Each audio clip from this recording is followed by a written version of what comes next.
Welcome back to the Sim Racing Show, everyone. It's your place for the breaking weekly sim racing news, is where you get the honest inside take on absolutely everything happening in sim racing. This week, we're going to talk about Le Mans Ultimate, obviously. Got some news from that, how it's been received, how it's been launched, some stuff. Were they completely honest? Has it been a better launch than maybe people thought? We'll get all into that. We've also got Assetto Corsa Competizione news. It's not staying out of the news, ACC. It's always in the news. They are really on it with their update schedule and what they're adding to the game. I've got F124 news as well. F124 already on the radar. We're going to talk about that. And we've got Assetto Corsa news, the original AC. AC2 meant to be coming out this year. So we're going to talk about Assetto Corsa. We're going to talk about some other things as well that are a little bit weird in the world of sim racing. In fact, I've had three weird things happen in the world of sim racing in the last 24 hours. And I really would like to know what you think about it. The first one concerns Rennsport. Now, Rennsport is a game that I have basically called out since day one as being a little bit unusual. I'm not sure why they're going esports first, sim racing influencers first, without putting the game out there for people to play, normal people playing sim racing games. They've kind of gone for this elitist aspect. There's obviously a load of Saudi Arabian investment money going there, these really expensive events, flying everyone out there, $1 million prize pools, all that kind of stuff. Anyway, Rennsport, it might be a good sim, it might not be a good sim. I don't know, I haven't driven it. But this thing I saw is really weird. They did a competition, a giveaway I should say, which is if you are playing Rennsport at the moment in the beta and you play over a certain portion of the days, you get entered into a giveaway to win a prize, which is a VRS sim racing wheel. Which sounds great. Great thing for Rennsport to do. Giving away a VRS sim racing wheel. That's really top quality equipment.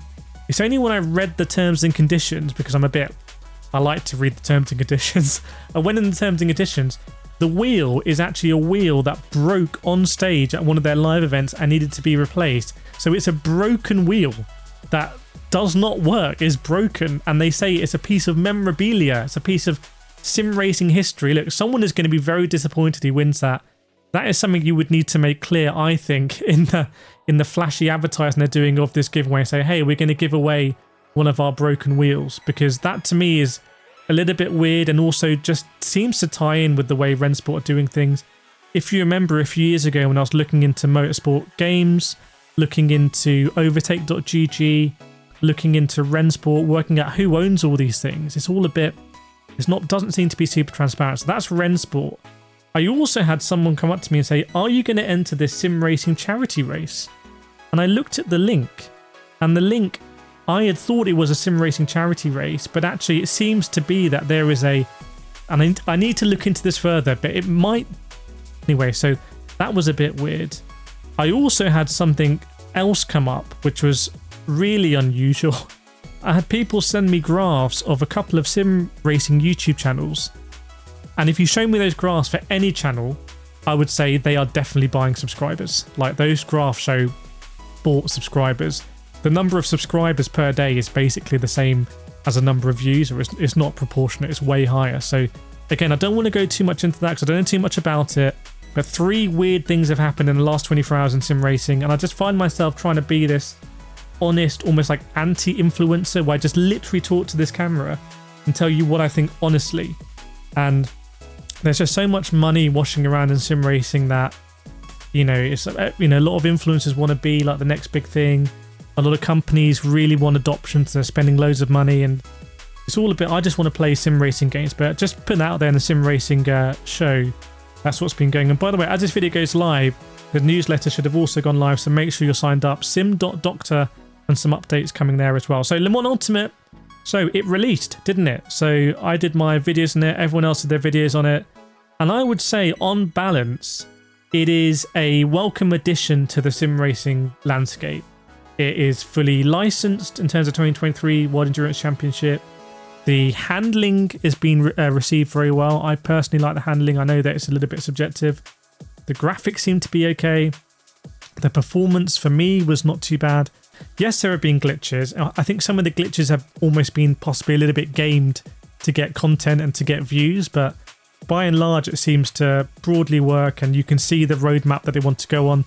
The day after, they released a hotfix that was possibly planned in advance, to show the next day we're going to do something. I'm not sure I've seen a hotfix since, but anyway, I think it's been received fairly well.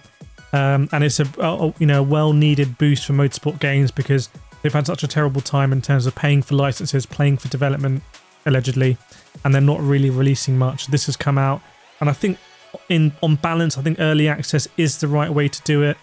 Yes, they could have maybe disclosed it a little bit more, made it clearer, but when you buy it on Steam, it's very clear that it's early access. So we'd be interested to know your thoughts, but I think a welcome addition to the sim racing landscape, and definitely a game I'm going to be playing more and more as well.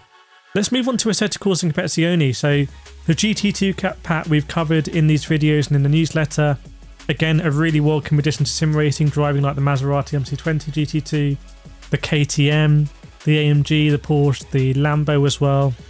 Really fun car to drive, sound amazing. That has been confirmed as coming to console, and that is coming to console on 27th of February. So if you're a console ACC enjoyer, you can look forward to GT2 cars. I think that's great. I think ACC is really underrated on console. It's very difficult to do a console game. You've seen Le Mans Ultimate, haven't been able to do it. But ACC is a great experience on console, something that has been updated by the team very well. I'm being so positive this week. I'm being really positive about stuff because I'm recognising the hard work that's gone in. F124 news now. Is it going to be released earlier than expected? That's what my editor thinks. He thinks there's rumours circulating that F124 is going to release a bit earlier. Obviously, the season starts in F1 in now late February, early March. But the game releases way later. It's been like that for ages. I would think it'd be beneficial for them to sync it up. Obviously, they would get sort of get everything ready, and then as the liveries launch, they would get liveries under embargo anyway. They can include them in the game. So there's been a lot of F1 creators and streamers and influencers who have gone to the EA Sports offices and reviewed the game and given their feedback. How impartial are they going to be? I don't know. Hopefully impartial, but you know, there's definitely a thing going on here where EA Sports are sort of getting ready to launch this game. And I think getting input from influencers and streamers is no bad thing because these are people that are right at the coalface and seeing what the community wants. Hopefully they got the message across. Assetto Corsa, talking about the DRM modding team. So the DRM mod is meant to be an incredible mod for Assetto Corsa. I'm not personally that familiar with it, but it's actually going to be the final iteration of that mod. So we've got some old school teams in there. And the reason why they're stopping is that they want to start work on transferring that into Assetto Corsa 2 whenever that comes out. So I've got some final thoughts from my editor here who was termed Le Mans Ultimate as a moderately successful soft launch. I tend to agree, and it's sort of a more positive sign for sim racing at the moment with games and content and things coming out. So let me know if you agree or disagree. Make sure to subscribe to the newsletter, link in the description, and I will see you next time.